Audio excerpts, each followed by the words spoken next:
काय झालं झालं आम्हाला काय जगू देता की नाही. श्रीगोंदा पोलीस स्टेशन आलो मी.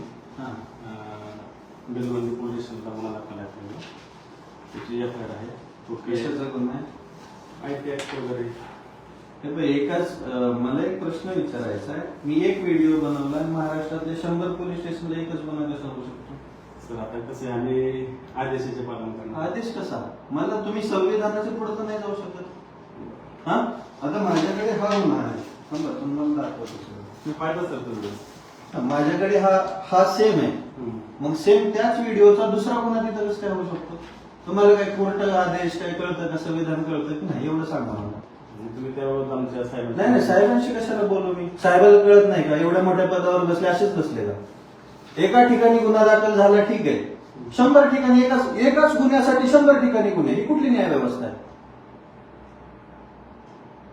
हा मला प्रश्नाचं उत्तर पाहिजे, त्याशिवाय नोटीसही घेणार नाही. तुम्हाला मला उचलून न्यायची अटक करू शकता. मला प्रश्नाचं उत्तर हवं. तुमच्या साहेबाला बी बोला, मला फोन लावू द्या. मला फक्त एकच प्रश्न विचारायचा. मी एक व्हिडिओ बनवला, ऐका, मी एक व्हिडिओ बनवला. एका व्हिडिओच्या बदल्यामध्ये मला माळशिरस पोलीस स्टेशनचा एफआयआर आला, मान्य, मी त्यांची नोटीस घेतली ही. मग तुम्ही त्याच व्हिडिओसाठी त्याच गुन्ह्यासाठी दुसरा एफआयआर कसा करू शकता?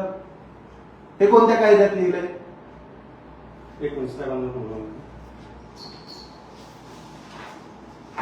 हद्द झाली.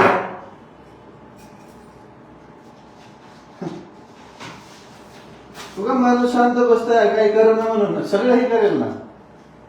अख्खा महाराष्ट्र बघतोय हा तमाशा. अख्खा महाराष्ट्र गृह विभागाचे हे असले, तुम्ही कोणाच्याही दबावाखाली येऊन गुन्हे दाखल करणार, आम्हाला सारखा त्रास देणार. रोज पोलीस स्टेशनचे माणसं पोलीस स्टेशन तिथं ऑफिसला येणार. हद्द झाली यार. काय संविधान कायदे काय अभ्यास करता की नाही का? कोणते बी अधिकारी, कोणता बी मोठा माणूस आला पैसे वालायला की त्याच्या हिशोबाने काम करणार तुम्ही. एका गुन्ह्यासाठी 3 गुन्हे 4 गुन्हे असतात बघतो. 17 ठिकाणी गुन्हे दाखल केले, म्हणजे 17 पोलीस स्टेशनला मी रोज जायचं. कशासाठी? जय सर डॉक्टर आलो दुसरं इथं आहे ते साहेब बोलताय ना दुसरं.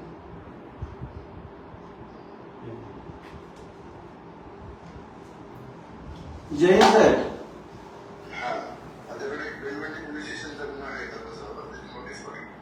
मला एक गोष्ट सांगा साहेब, भारतीय संविधानामध्ये असा कोणता नियम आहे की एकाच गुन्ह्यासाठी 17-18 पोलीस स्टेशनला गुन्हा दाखल होतो? काय आहे ते न्यायालय वगैरे, तुम्ही काय तुमचं म्हणणं आहे ते देखील द्या. माझ्याकडे गुन्हा तपासायला आलेलं आहे, माझं काम तपास करणे आहे.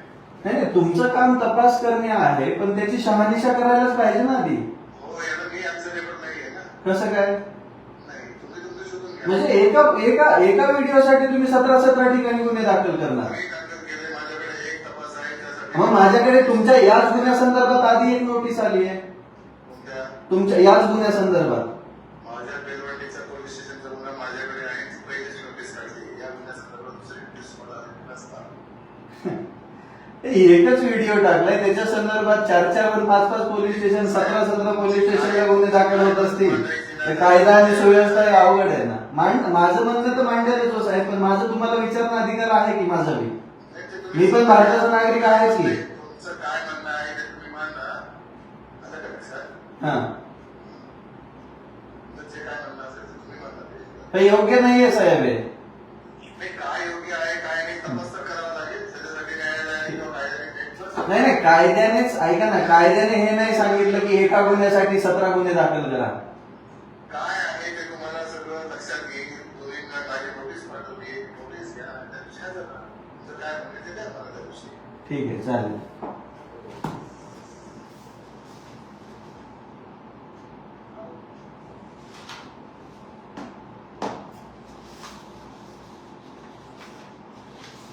दाखवा मला, वाचून द्या. मी घ्या दोन्ही पण घ्या, वाचून घ्या. फालतूपणा लावलाय सगळं. कोणी असं शांत बसतंय म्हणजे काही करणार का तुम्ही? कोणत्याही पैशावाल्या माणसाच्या नावाने. हा सेम फिर्याद आहे ती. हा, सेम फिर्याद आहे. नाही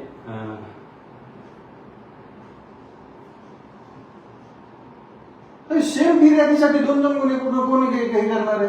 कोणी शिकवलंय? कोणत्या कायद्याने शिकवलं यांना? एकाच गुन्ह्यासाठी अनेक FIR. पोलीस प्रशासन आणि शेतकरी नेते रविराज साबळे यांच्यातल्या संघर्षाचा हा सारांश आम्ही तुम्हाला सांगतो आहोत मंडळी. एकाच व्हिडिओसाठी 17 ठिकाणी गुन्हे दाखल होणं ही कोणती न्यायव्यवस्था आहे? हा फक्त पैशावाल्यांचा खेळ आहे असं म्हणत या ठिकाणी निषेध नोंदवण्यात आला. कलम 67 IT ॲक्ट अश्लील माहितीसाठी वापरले जाते, परंतु इथे केवळ हक्काचे पैसे मागितलेत तसं वक्ता विचारतोय. मी कपडे काढून व्हिडिओ बनवलाय का असं देखील त्यांनी या ठिकाणी विचारलं आहे. शेतकऱ्यांचे थकीत ऊसाचे बिल मागितल्याने कारवाई करण्यात आली आहे. एकाच गुन्ह्यासाठी अनेक ठिकाणी FIR करण्यात आलेली आहे आणि संविधानाच्या हे विरोधात असल्याचं सांगितलं जात आहे. पोलिसांवर राजकीय व आर्थिक दबावाचा आरोप या ठिकाणी केला जातो आहे. हा दस्तावेज एका सामाजिक कार्यकर्त्याने एकाच व्हिडिओसाठी महाराष्ट्रातल्या विविध पोलीस ठाण्यांमध्ये दाखल केलेल्या अनेक FIR बद्दल व्यक्त केलेला संताप आहे. कायदेशीर प्रश्नांचा आढावा या ठिकाणी घेण्यात येतो आहे. यात पोलीस प्रशासनाची कार्यपद्धती, IT ॲक्टचा गैरवापर आणि शेतकऱ्यांच्या थकीत बिलांच्या प्रश्नावर प्रकाश टाकण्यात आला. वक्त्याने असा दावा केला आहे की त्यांनी बनवलेल्या एकाच व्हिडिओसाठी महाराष्ट्रातील श्रीगोंदा, माळशिरस, भिवंडी आणि पेरवडी अशा सुमारे 17 ते 18 पोलीस ठाण्यांमध्ये गुन्हा दाखल करण्यात आला. एकाच कृत्यासाठी राज्यभर अनेक ठिकाणी गुन्हे दाखल करणं हे संविधानाच्या आणि प्रस्थापित कायदेशीर प्रक्रियेच्या विरोधात असल्याचं सांगितलेलं आहे. पोलिसांनी केवळ आदेशाचं पालन करण्याऐवजी कायद्याची शहानिशा करावी अशी मागणी देखील त्यांनी केली आहे. रविराज साबळे त्यांच्यावर लावण्यात आलेल्या कलमांवर विशेषतः IT ॲक्टच्या कलम 67 वरती तीव्र असा आक्षेप त्यांनी नोंदवलेला आहे. त्यांच्यामध्ये कलम 67 हे सोशल मीडियावर अश्लील माहिती प्रसारित करण्यासाठी लावलं जातं, तर त्यांनी केवळ शेतकऱ्यांच्या ऊसाच्या बिलाचे पैसे मागण्यासाठी व्हिडिओ बनवला होता. या व्यतिरिक्त 352, 353 आणि 356 सारखी कलमं कोणत्या आधारावर लावली आहे असा सवाल त्यांनी उपस्थित केला. पोलिसांच्या तांत्रिक ज्ञानावर आणि निष्पक्षतेवर प्रश्नचिन्ह त्यांनी उभे केल्यात.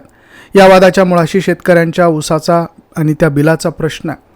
वक्त्याने आरोप केलेत की साखर कारखानदारांना आणि त्यांनी शेतकऱ्यांचे पैसे थकवल्यात आणि जेव्हा या अन्यायाविरुद्ध आवाज उठवला जातो तेव्हा सत्तेचा आणि पैशाचा वापर करून गुन्हे दाखल केले जातात. बाबूराव नावाच्या व्यक्तीचा उल्लेख करत त्यांनी असा दावा केला की गरिबांचा आवाज दाबण्यासाठी पोलीस यंत्रणेचा वापर केला जातो. तर या ठिकाणी रविराज साबळे यांनी सांगितलं की पोलिसांच्या कार्यपद्धतीत तफावत त्यांनी मांडली. त्यांनी सांगितलं की जेव्हा जीवे मारण्याच्या धमक्या आल्या आणि त्यांनी हजारो NC दाखल केल्या तेव्हा एकही FIR नोंदवला गेला नाही. मात्र एका प्रभावशाली व्यक्तीविरुद्ध बोलताच तातडीने अनेक FIR दाखल झाले. ही व्यवस्था केवळ श्रीमंतांसाठी काम करत असल्याचा आरोप त्यांनी या ठिकाणी केला. तर या प्रकरणी प्रत्येक दोषी व्यक्तीला आणि कायद्याचा गैरवापर करणाऱ्यांना न्यायालयाच्या पिंजऱ्यात खेचणं अशी पुढची पावलं ती घेण्यात येणार आहेत. शेतकऱ्यांच्या ऊसाच्या बिलाचे पैसे मिळेपर्यंत आवाज उठवणं सुरूच ठेवणार असं रविराज साबळे म्हणतात. पोलिसांच्या नोटीसवर कायदेशीर उत्तर मागणं आणि एकाच गुन्ह्यासाठी अनेक FIR नोंदवणं, उच्च न्यायालयात आपण दाद मागणार असं ते म्हटलेले आहेत. हा संवाद केवळ एका व्यक्तीच्या पोलिसांशी झालेला वाद नसून तो सामान्य नागरिक विरुद्ध प्रस्थापित व्यवस्था असा संघर्ष दाखवतो आहे. कायद्याचा धाक दाखवून सामाजिक प्रश्न दडपण्याचा प्रयत्न होत असल्याचा आरोप वक्त्याने केला. न्यायालयीन लढाई लढण्याचा निर्धार देखील रविराज साबळे यांनी या ठिकाणी व्यक्त करून टाकला. म्हणजे याबद्दल तुमचं मत काय, तुम्हाला काय वाटतं? कमेंटमध्ये अवश्य नोंद करा. व्हिडिओ आवडला तर शेअर जरूर करा. धन्यवाद.